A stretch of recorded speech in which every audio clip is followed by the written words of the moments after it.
Hello students. Last class में मैंने divergence के बारे में डिस्कस किया था और उससे रिलेटेड कुछ प्रॉब्लम्स डिस्कस की थी। आज मैं कर्ल के बारे में डिस्कस करूँगा। ठीक है, कर्ल क्या होता है, इसकी फिजिकल सिग्निफिकेंस विदाउट प्रूफ। ठीक है, तो मैं प्रूफ नहीं करूँगा, प्रूफ के लिए मैं सेपरेट वीडियो बनाऊँगा जो फिजिकल जो सिग्निफिकेंस है इसकी। तो आज सिर्फ जो इम्पोर्टेंट होंगे हमारे लिए फॉर सोल्विंग प्रॉब्लम्स, मैं वो कुछ डिस्कस करूंगा, उससे रिलेटेड कुछ पॉइंट्स डिस्कस करूंगा और उसकी जो बेसिक डेफिनेशन है वो। ठीक है, तो देखिए आप लोगों को सबको ही पता होगा कि भी कर्ल क्या होता है। The curl of a vector field a is defined as in Cartesian coordinate. ये किस में किया है मैंने डिफाइन इसको? कार्टेशियन कोऑर्डिनेट में। तो डेल क्रॉस ए से इससे इसको इस तरह से रिप्रेजेंट करते हैं या इसको कर्ल ऑफ ए भी बोलते हैं। ठीक है, जैसे डेल डॉट ए क्या होता है? डाइवर्जेंस। ये क्या है? कर्ल।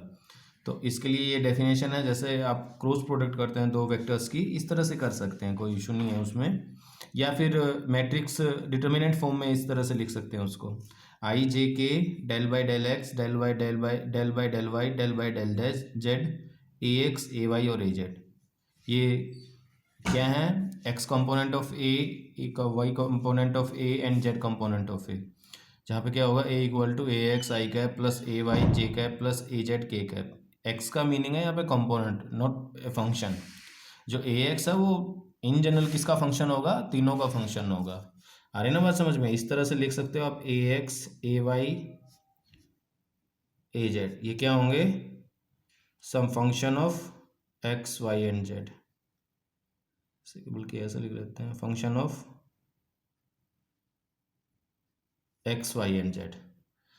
ठीक है, तो फिजिकल सिग्निफिकेंस, ये जो कर्ल होता है, कर्ल हमेशा रोटेशनल जो सेंस होती है वेक्टर की उससे रिलेटेड होता है। अगर किसी वेक्टर की रोटेशनल सेंस होगी तो उसका कर्ल हमेशा नॉन जीरो आएगा। आगे बात समझ में? रोटेशनल सेंस मीन क्या है? किसी एक पॉइंट के अराउंड जो कर वो क्या कर रहा हो? रोटेट कर रहा हो। ठीक है, रोटेशनल सेंस हो तो उसको क्या बोलते हैं? कर्ल। कर्ल क्या होगा उसका? Non zero. So it is the measure of how much a vector field swirls around a swirls या फिर रोटेट अराउंड से पॉइंट इन द स्पेस। ठीक है, एक तो ये मीनिंग हो गया। या फिर जो दूसरी डेफिनेशन बिल्कुल सिमिलर है, जैसे मैंने डाइवर्जेंस के लिए बताया था कि डाइवर्जेंस क्या होता है, कोई भी एक पॉइंट कंसीडर कर लो, उस पॉइंट के कोरस्पॉन्डिंग कोई एक बिल्कुल इनफाइनाइटेसिमल आप वॉल्यूम कंसीडर करो, उस वॉल्यूम के थ्रू जो फ्लक्स जा रहा होगा when delta v is tending to zero, उसको क्या बोलते हैं? डाइवर्जेंस। फिर से अगेन वो अप्रोक्सीमेशन होता है, यहाँ पे भी ये अप्रोक्सीमेट होगा। ठीक है, ये अप्रोक्सीमेट, ये क्या होगा? अप्रोक्सीमेशन। इसका मैं प्रूफ बताऊंगा आप लोगों को। तो देखिए पहले डेफिनेशन देख लेते हैं।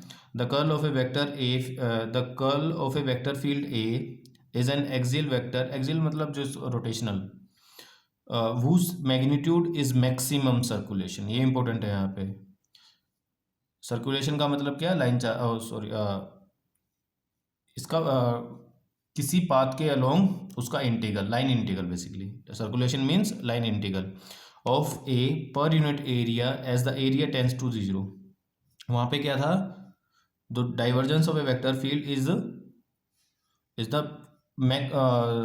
Outgoing flux through a through a volume as volume tends to zero. ये डेफिनेशन थी उसकी। यहाँ पे क्या है? of A per unit area as area tends to zero and whose direction is normal to the area when the area is oriented to make the circulation maximum। तो ये definition है। ये फिर से अगेन मैं बता रहा हूँ, ये अप्रोक्सीमेशन है, ये एग्जैक्ट नहीं होगा। ये क्या होगा? अप्रोक्सीमेशन है। ठीक है, ये डेफिनेशन होगी किसकी? कर्ल की। किसी भी वेक्टर फील्ड के कर्ल की क्या होगी? ये लिमिट देखो, ये क्या होगा? कोई भी एक पाथ ले लिया मैंने, सपोज इस तरह से पाथ ले लिया है। देखिए ये पाथ है, मान लो सपोज मेरे पास स्पेस में कुछ फील्ड है, वेक्टर फील्ड है, ये इस तरह से वेक्टर फील्ड दे रखा है। तो आप हर एक पॉइंट पे क्या निकालो? ए डॉट डी एल। इसके कोरस्पॉन्डिंग क्या कर निकाल लो? ए डॉट डी एल, उसकी कोई वैल्यू होगी, उसको किससे डिवाइड कर दो? इसका जो एरिया है, ये एरिया बाउंड कर रहा है ना इसमें, ये जो एरिया बचेगा, ये वाला जो एरिया रहेगा, ये क्या है? डेल्टा एस, उससे डिवाइड कर दो। और एन कैप क्या होगा? अगर आप इस तरह से राइट हैंड को अपने को कर्ल करोगे, जो थंब की डायरेक्शन होगी वो क्या होगी, एन की direction. So unit vector normal to the surface delta s whose direction is given by the right hand curl rule. ठीक है, तो ये बाउंड्री है और ये बाउंड्री कितना एरिया बाउंड कर रही है, डेल्टा एस। तो ये डेफिनेशन होगी। उसमें भी मेरे को कौन सा, ऐसा ऐसा नहीं है कोई भी पाथ चूज कर ले, मेरे को वो पाथ चूज करना है जहाँ पे उसका जो सर्कुलेशन है वो मैक्सिमम हो। जैसे फॉर एग्जांपल मान लो मेरे पास कोई फील्ड है, मैं ऐसी तरह का रोटेशनल फील्ड ले रहा हूँ, बिल्कुल सर्कुलर फील्ड है। ये देखिए, ये गिवन है हमें, ये क्या है, ये गिवन है, ये ऐसे। तो देखिए इसमें मेरे को कर्ल निकालना है, तो मैं क्या करूँगा, हो सकता है मैं एक पर्टिकुलर ये वाला रीजन ही ले रहा हूँ यहाँ पे, और आप कोई भी रीजन ले सकते हो। तो मैं क्या करता हूँ, इसको क्या करूँगा, इस पे ना ये वाला पाथ चूज कर लेता हूँ, इसी एंटी क्लॉकवाइज डायरेक्शन में। आ रही बात समझ में, क्योंकि मेरे को सर्कुलेशन जो लेके आना वो मैक्सिमम लेके आना पड़ेगा। तो मैक्सिमम कब होगा, जब इसी की डायरेक्शन में हो, क्योंकि डीएल और ए क्या होगा, सेम डायरेक्शन में, तो इसकी वैल्यू मैक्सिमम होगी जब ए और डीएल मैक्सिमम होगा। आ रही बात समझ में, नहीं तो अदरवाइज आप कोई भी एंगल, कोई भी पाथ चूज करते हो तो मैक्सिमम, उसमें मैक्सिमम नहीं हो पाएगा ए डीएल, क्योंकि उस केस में कुछ ना कुछ एंगल आ जाएगा यहाँ पे। तो मैं क्या कर रहा हूँ, मैंने इसी तरह से पाथ चूज कर लिया, ये वाला, ये ब्लैक में ये वाला पाथ चूज कर लिया। ठीक है, ये था मेरे पास वेक्टर फील्ड था, सर्कुलर था। मैं ये डेफिनेशन बताना चाह रहा हूँ, तो इसका मतलब क्या होगा वो बताना चाह रहा हूँ। और मैंने पाथ भी कैसा चूज कर लिया, चूज सर्कुलर पाथ।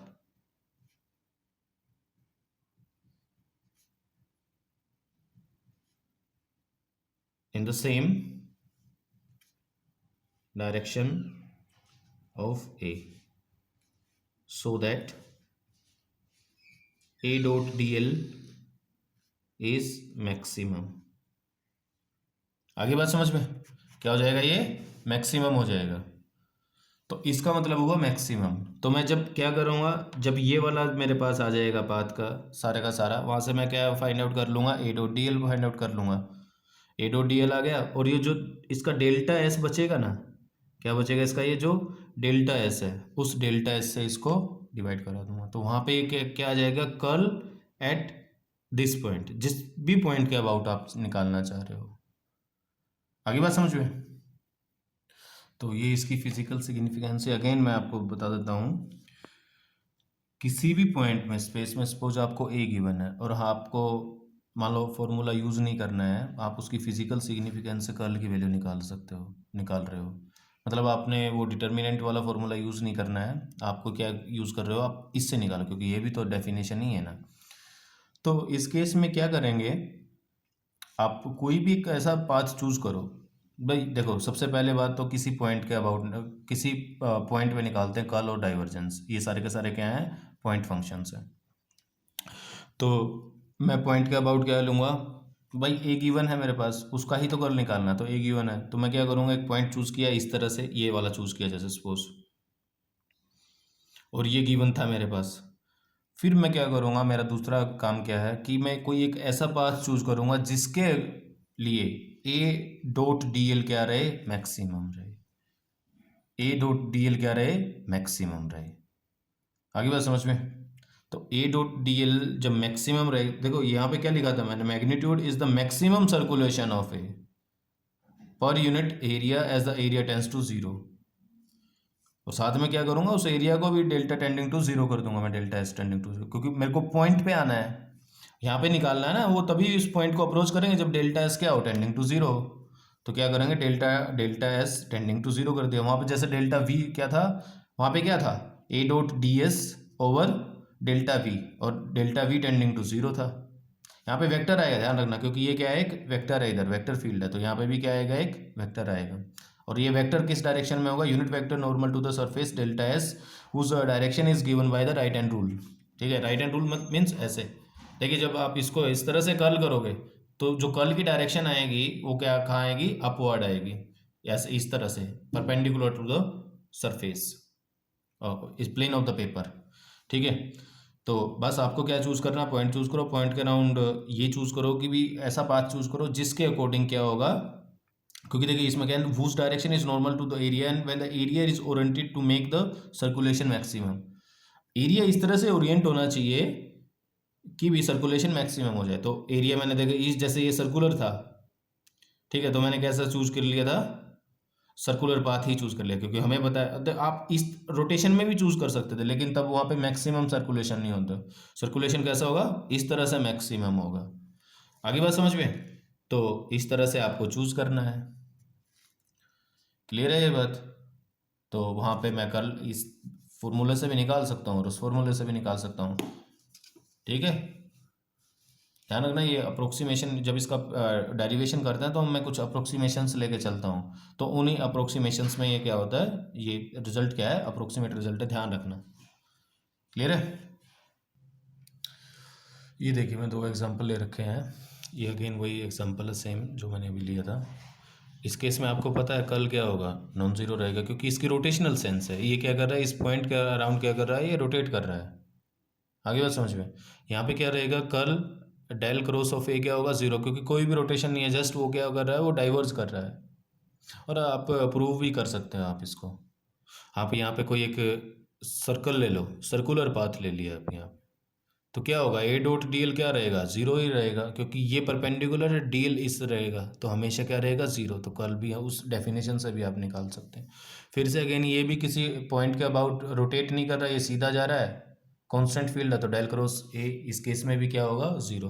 तो देख के आप बता सकते हैं कि भी कहाँ पे जो कर्ल है वो जीरो रहेगा, कहाँ पे नॉन जीरो रहेगा, कुछ एक केसेस में। नहीं तो आपको अगर ए गिवन है तो आप वहाँ पे से डेल क्रॉस ए निकालिए, वहाँ पे आपको पता लग जाएगा। और इन तीनों केसेस में आप जो बेसिक डेफिनेशन है वहाँ से उसको यूज़ करके आप निकाल सकते हैं। भाई इस केस में देखो ऐसे है ना, इस केस में आप ये पाथ चूज कर लीजिए,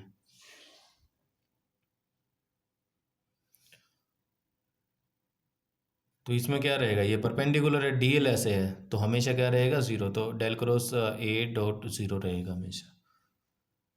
ठीक है, तो नेक्स्ट में मैं एक क्वेश्चन आपको दे रहा हूँ, ये इस तरह से क्वेश्चन, ये आपको खुद ट्राई करना है। Try to construct field A equal to Y I cap plus x J. ये आपको 2 डायमेंशन में आपको ड्रॉ करना है यहाँ पे, इसलिए मैंने इजी क्वेश्चन, इजी है, मतलब इजी बनाने के लिए क्या करना है, मैंने सिर्फ 2 डायमेंशन में दिया है ये। तो A equal to Y I cap plus x J cap and find its curl. इसका कर्ल भी फाइंड आउट करना है, पहले ड्रॉ करो फिर उसके बाद फाइंड आउट करो कर्ल। मतलब आइडिया लगा, पहले आप फॉर्मूला यूज़ मत करना डेल क्रॉस ए वाला, आप पहले इसको कंस्ट्रक्ट करो, फिर आप जो इसकी फिजिकल इंटरप्रिटेशन है अगर वो अच्छे से समझ में आ गई होगी तो आपको डायरेक्ट पता लग जाएगा इसका कर्ल कितना होगा, जीरो होगा कि नॉन जीरो। एंड डाइवर्जेंस भी बताना है, इसका डाइवर्जेंस क्या होगा। Can you find another vector field whose curl and divergence are zero. क्या इसके अलावा कोई एक और कोई ऐसा फील्ड आप बता सकते हो जिसका डाइवर्जेंस और कर्ल क्या हो, जीरो। बस ध्यान रखना ए कांस्टेंट नहीं होना चाहिए, क्योंकि अगर ए वेक्टर फील्ड कांस्टेंट है तो वहाँ पे कर्ल और डाइवर्जेंस दोनों जीरो होते हैं। उसके अलावा कोई बताना है आपको, समझ में आ रहा है ना? तो आपको क्या फाइंड आउट करना है, ऐसा वेक्टर फाइंड आउट करना है, ऐसा वेक्टर फील्ड फाइंड आउट करना है जिसका डाइवर्जेंस और कर्ल जीरो। ठीक है, नेक्स्ट पे आते हैं रोटेशनल और इरोटेशनल और कंजर्वेटिव फील्ड। जैसे डाइवर्जेंस में मैंने बताया था, अगर डाइवर्जेंस किसी भी वेक्टर फील्ड का जीरो होगा तो उसको क्या बोलते हैं, सोलेनोइडल। ऐसे ही अगर कर्ल किसी वेक्टर फील्ड का जीरो होगा तो उसको क्या बोलते हैं, इरोटेशनल। फील्ड कैसे होगा, irrotational. If the curl of a vector field is zero then it is called irrotational field. उसको क्या बोलते हैं हमेशा, इरोटेशनल फील्ड, आप ध्यान रखना। और इसी इरोटेशनल को कंजर्वेटिव भी बोलते हैं। ये जब मैं लाइन इंटीग्रल कैलकुलस कराऊंगा तब आपको समझ में आएगा। And irrotational field is also known as conservative field, right.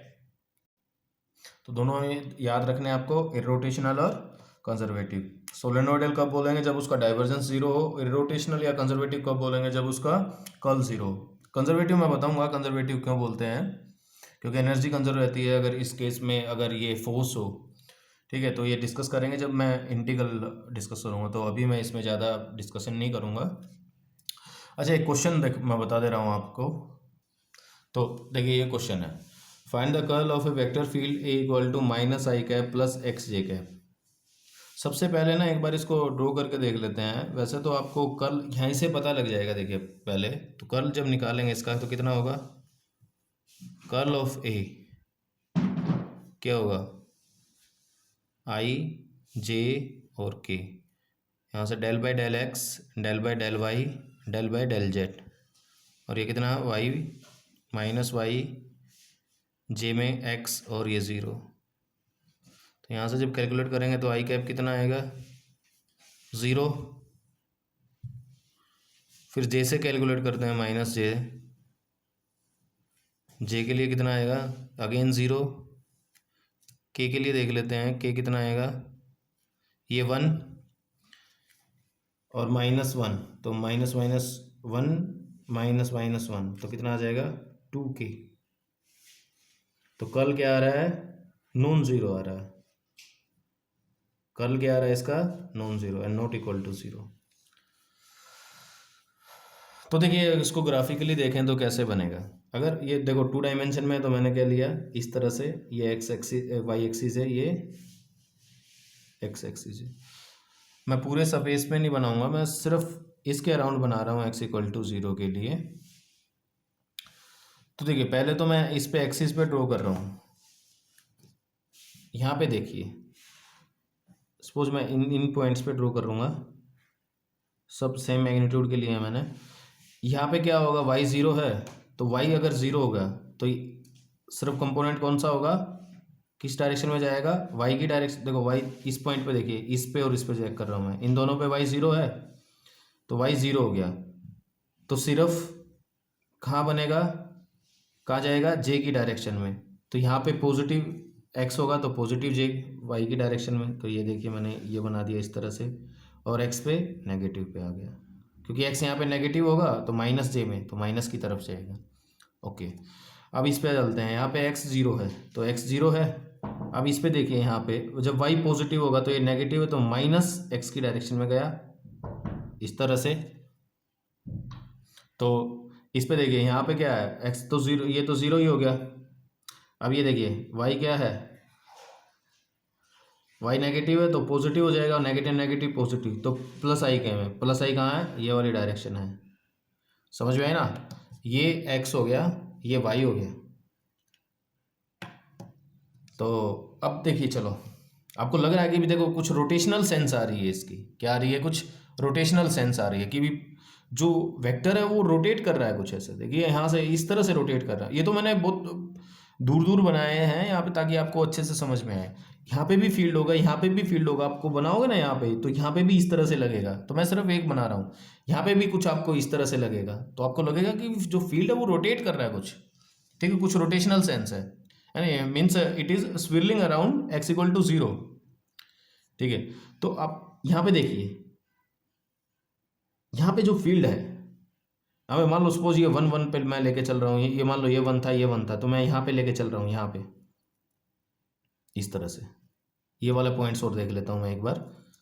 तो इन पे क्या होगा, वन वन है तो वन वन पुट कीजिए आप, तो x में माइनस कंपोनेंट रहेगा उसका, x का कहाँ रहेगा माइनस और y में पॉजिटिव, तो कहाँ जाना चाहिए, ऐसे ही इसी वेक्टर के लिए तो x नेगेटिव और y पॉजिटिव रहेगा, तो कुछ इस तरह से जाएगा वेक्टर, यहाँ पे कुछ इस तरह से जाएगा, यहाँ पे आप कुछ इस तरह से जाएगा, और यहाँ पे कुछ इस तरह से जाएगा।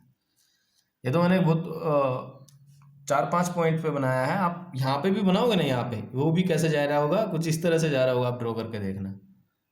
ठीक है, यहाँ पे भी अगर आप बनाओगे तो वो भी कुछ इस तरह से जा रहा होगा। अगर मैं इसको थोड़ा सा स्मॉल आएगा तो मैंने इस तरह से बनाया है इसको, देखिए।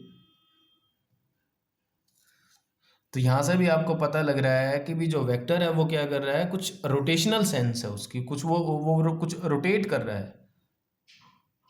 ठीक है, तो फिर क्या करेंगे, आप कुछ इस तरह का पाथ चूज कीजिए जहाँ पे उसका जो सर्कुलेशन है वो मैक्सिमम हो जाए, जो उसका सर्कुलेशन है वो क्या हो जाए, मैक्सिमम हो जाए, और उसको डिवाइड कर दीजिए एरिया से, तो वहाँ से भी कितना आ जाएगा 2k। वो लेंथी होगा तो इसलिए मैं वो नहीं करा रहा हूँ।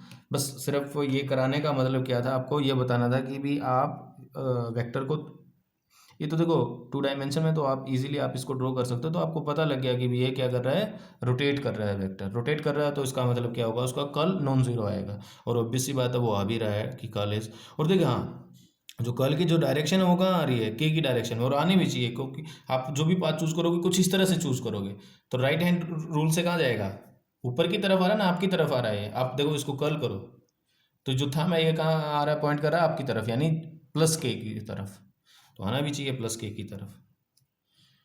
ठीक है, क्योंकि देखो रोटेशनल सेंस इसकी इस तरह से है, तो कर्ल कहाँ जाएगा, इस तरह से जाएगा ना आपकी तरफ। आप राइट हैंड रूल यूज करो, क्योंकि जो आप ओरिएंटेशन लोगे वो कुछ इस तरह का ही ओरिएंटेशन लोगे, हो सकता है वो सर्कुलर ना हो, कुछ और कुछ बन रहा हो वहाँ पे, बट होगा कहाँ, आपकी तरफ जाएगा। तो आप वहाँ से डायरेक्शन भी जस्टिफाई होते हैं कि भी डायरेक्शन इसकी क्या होगी, के डायरेक्शन में होगी। और रोटेशनल आपको पता ही लग रहा है, देखो रोटेट कर रहा है। आप यहाँ पे भी बनाना चाहोगे ना, तो यहाँ पे भी बना सकते हो इस तरह से। मैंने तो एक ही बना के दिखाया है यहाँ पे कि क्या क्या आ रही है, इसकी रोटेशनल सेंस आ रही है। फील्ड कैसा है, ये कौन सा फील्ड बनाया, ड्रॉ किया है मैंने, minus Y I cap plus x J cap. ऐसे ही जो क्वेश्चन मैंने आपको दिया है ये वाला, ये भी आप ड्रॉ करके देखना, चेक करना क्या आ रहा है, कल जीरो आ रहा है कि नॉन जीरो आ रहा है। अगर जीरो आ रहा है तो क्यों आ रहा है, तो अगर जीरो आएगा तो उसकी ऑब्वियस सी बात है कि भी उसका जो रोटेशनल है सेंस है वो नहीं होगी, रोटेट नहीं कर रहा होगा, वो कुछ और शो कर रहा होगा। ठीक है, तो इस तरह से एग्जाम्पल है था ये, आपने देखा। चलो एक और मैं प्रॉब्लम डिस्कस कर लेता हूँ यहाँ पे, एक और एग्जांपल डिस्कस कर लेता हूँ। देखिए ये दे रखा है वेक्टर फील्ड, ये इजी है आपको ड्रॉ करना, आप इजीली ड्रॉ कर सकते हो उसको वन डायमेंशन में, मीन्स एक्स वाई प्लेन में। ये क्या दे रखा है, A equal to Y I cap, right. तो हमें चेक करना है इसका कर्ल या डाइवर्जेंस कितना होगा। तो सबसे पहले चलो मैं ड्रॉ करके देखता हूँ, फॉर्मूले से बाद में करेंगे, पहले एक बार मैं ड्रॉ कर लेता हूँ इसको। तो ये इधर एक्स है, इधर वाई है। तो आपको पता है जो फील्ड होगा वो सारा का सारा किस डायरेक्शन में होगा, एक्स डायरेक्शन में होगा, इस डायरेक्शन में होगा। और किस पे डिपेंड कर रहा होगा, वाई पे। तो वाई पे अगर मैं वाई पे इधर जाता हूँ, ये वाई पॉजिटिव है तो पॉजिटिव, तो एक्स डायरेक्शन में ऐसे रहेगा, क्योंकि वाई के लिए इसका मैग्नीट्यूड चेंज नहीं होने वाला, तो इस तरह से ही रहेगा सब पॉइंट्स पे। और ऊपर जाऊँगा तो वाई की वैल्यू ज़्यादा होगी, तो थोड़ा सा एरो की जो लेंथ है वो इंक्रीज हो जाएगी इस तरह से। थोड़ा सा और ऊपर जाएंगे तो क्या होगा, इस तरह से इंक्रीज हो जाएगी फिर से अगेन लेंथ। ठीक है ना, तो इस तरह से आप बना सकते हो इसको। अच्छा जब नीचे आएंगे तो क्या होगा, वाई नेगेटिव है नीचे, तो इसकी डायरेक्शन क्या है, रिवर्स हो जाएगी। इसकी डायरेक्शन जो है वो क्या हो जाएगी, रिवर्स। तो इस तरह से रिवर्स होगी, लेंथ सेम रहेगी एक पर्टिकुलर वाई के लिए, क्योंकि वाई क्या है, सेम है। फिर से अगेन यहाँ पे थोड़ी सी इंक्रीज हो जाएगी, क्योंकि वाई नीचे की तरफ जब इंक्रीज हो रहा है इस तरह से। फिर से अगेन और बनाओगे तो क्या हो जाएगा, इस तरह से हो जाएगा, इस तरह से। तो आप इस तरह से ड्रॉ कर सकते हो इसको, फील्ड को। इक्वल कर देता हूँ इनको सबको, तो कितना हो जाएगा ये, ठीक है, कुछ इस तरह से बनेगा ये। एक बार चलो बना देता हूँ यहाँ पे, इस तरह से फील्ड मेरे पास आ गया है। अच्छा एक बात है, आप इसमें अगर डाइवर्जेंस देखना चाहें तो डाइवर्जेंस क्या होगा, नंबर ऑफ फील्ड लाइंस। देखो इस पॉइंट्स पे अगर डाइवर्जेंस देख रहा हूँ तो जितनी फील्ड लाइन आ रही है उतनी ही जा रही है, तो कोई भी एब्जॉर्प्शन नहीं है यहाँ पे, ना ही कोई जनरेट हो रहा है, तो क्या होगा, डाइवर्जेंस डायरेक्ट ही यहाँ देखने से क्या आ रहा है, जीरो। तो आप डायरेक्टली डाइवर्जेंस क्या अगर लिख सकते हो, divergence of A equal to zero. कोई भी सोर्स या सिंक नहीं है यहाँ पे, तो डाइवर्जेंस क्या हो जाएगा, जीरो डायरेक्टली, और फॉर्मूले से भी आपको पता है। रही बात कर्ल की, कर्ल में क्या होगा, जब रोटेशनल सेंस इसकी होगी तो तभी इसका कर्ल होगा। तो मैं पहले फॉर्मूला से यहाँ से निकालता हूँ, डेल क्रॉस ऑफ ए क्या होगा, इस तरह से आई, ये जे है, ये के, डेल एक्स, डेल वाई, और डेल जेड। ए एक्स कितना है, एक्स कितना है, वाई ज़ीरो एंड ज़ीरो, तो यहाँ से कितना आ गया, आई कैप ज़ीरो अगेन, जे कैप भी ज़ीरो ज़ीरो, जे कैप भी ज़ीरो। के देख लेते हैं एक बार, के कितना बनेगा, वन बन रहा है, देखो ज़ीरो और माइनस वन, तो कितना आ रहा है, माइनस के कैप में आ रहा है। तो डेल क्रॉस ए की जो डायरेक्शन है वो किस में आ रही है, माइनस के कैप, यानी माइनस जेड एक्सिस में आ रही है। तो अब डायग्राम से चेक करते हैं कि डायग्राम से क्या शो कर रहा है, डायग्राम क्या दिखा रहा है। ठीक है, अब देखिए इसमें यहाँ पे ये वाला पॉइंट देखिए आप, इसमें क्या आ रही है, कुछ ऐसा लग रहा है कि भी जो वेक्टर है वो रोटेट कर रहा है। जैसे मान लो इससे जस्ट ऊपर देखेंगे तो क्या होगा, कुछ इस तरह से कोई सिचुएशन हो सकती है। तो क्या हो रहा है कि 20 पॉइंट के अबाउट क्या लग रहा है कि भी ये जो फील्ड यहाँ पे कोई फील्ड नहीं होगा क्योंकि यहाँ पे वाई जीरो है। तो क्या कर रहा है, ये रोटेट कर रहा है इस तरह से। कहाँ कर रहा है वो रोटेट, किस डायरेक्शन में है, क्लॉकवाइज। और क्लॉकवाइज का मतलब क्या हुआ, आप राइट हैंड कर्व यूज करोगे तो क्या आ जाएगा, इस तरह से नीचे की तरफ माइनस में, तो माइनस के आ रहा है, ऑब्वियस सी बात है। क्या आ रहा है, माइनस ए आ रहा है। तो यहाँ पे क्या है, इसकी वैल्यू आ रही है कुछ, अरे बात समझ में, माइनस के कैप। अगर देखिए इसमें क्या करता हूँ मैं, अगर आपको इस तरह से समझ में नहीं आया तो एक चीज़ और बताता हूँ मैं आपको। देखो सबसे पहली बात तो क्या है कि फील्ड ऐसा लग रहा है, मान लो ये वाला पॉइंट उठाओ, कहीं पे भी आप पॉइंट उठाओगे तो क्या लगेगा कि भी ये इसकी कुछ रोटेशनल सेंस है यहाँ पे, इस पॉइंट पे आप देख रहे हो, समझ में आए ना। देखिए वो जो मैंने फॉर्म अप्रोक्सीमेट जो रिलेशन बताया था, जो फिजिकल सिग्निफिकेंस है, उससे भी निकाल सकता हूँ मैं एक जो वैल्यू है वो। ठीक है, मतलब सपोज मेरे को इसके अबाउट निकालनी है डेल क्रॉस ए की, क्योंकि ये क्या है, इंडिपेंडेंट ऑफ द कोऑर्डिनेट्स। तो मैं क्या करता हूँ, मैंने एक स्क्वायर ले लिया। क्यों स्क्वायर क्यों लिया, क्योंकि मेरे को मैक्सिमम सर्कुलेशन चाहिए, तो मैंने एक स्क्वायर इस तरह से कंसीडर कर लिया ताकि कोई एंगल ना बने इसके साथ। तो जो ए की डायरेक्शन और जो डी एल की डायरेक्शन है वो क्या रहे, सेम। और मैंने ओरिएंटेशन भी कुछ इस तरह से चूज कर लिया, तभी मैक्सिमम हो पाएगी, है ना। सर्कुलेशन के लिए जो ओरिएंटेशन है वो मैंने इसलिए चूज कर लिया क्योंकि डी एल और जो ए है वो एक ही लाइन में आ जाए, एंगल कितना आ जाए, ज़ीरो।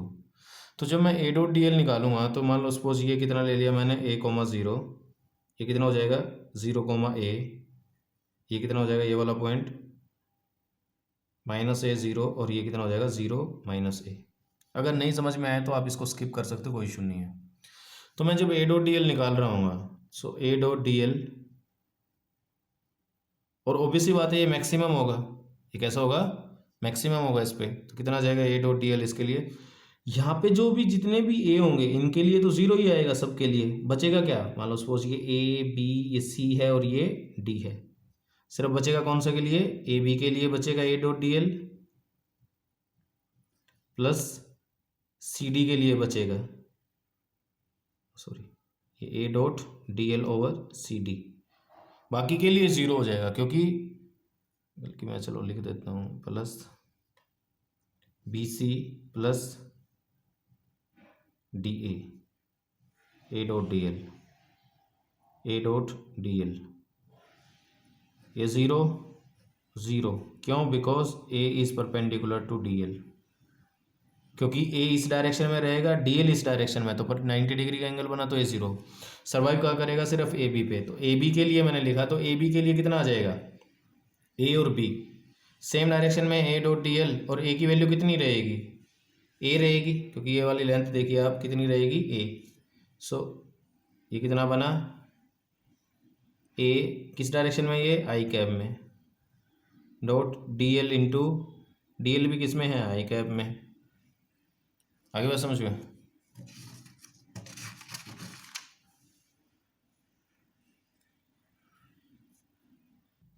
हालांकि देखिए लाइन इंटीग्रल जब मैं कराऊंगा तब आपको अच्छे से और समझ में आएगा। तो आप इसको ऐसा करना कि ए और बी क्या है, दोनों के लिए सेम डायरेक्शन में है, सी और डी के लिए भी सेम डायरेक्शन में, तो मैं डायरेक्ट मल्टीप्लाई कर देता हूँ इसको। तो यहाँ से ए डॉट डी एल कितना आएगा, ए तो ए है, इंटू डी एल कितना आ जाएगा, टू ए, प्लस अगेन उसके लिए भी कितना आ जाएगा, ए इंटू टू ए, तो कितना आ जाएगा, फोर ए स्क्वायर।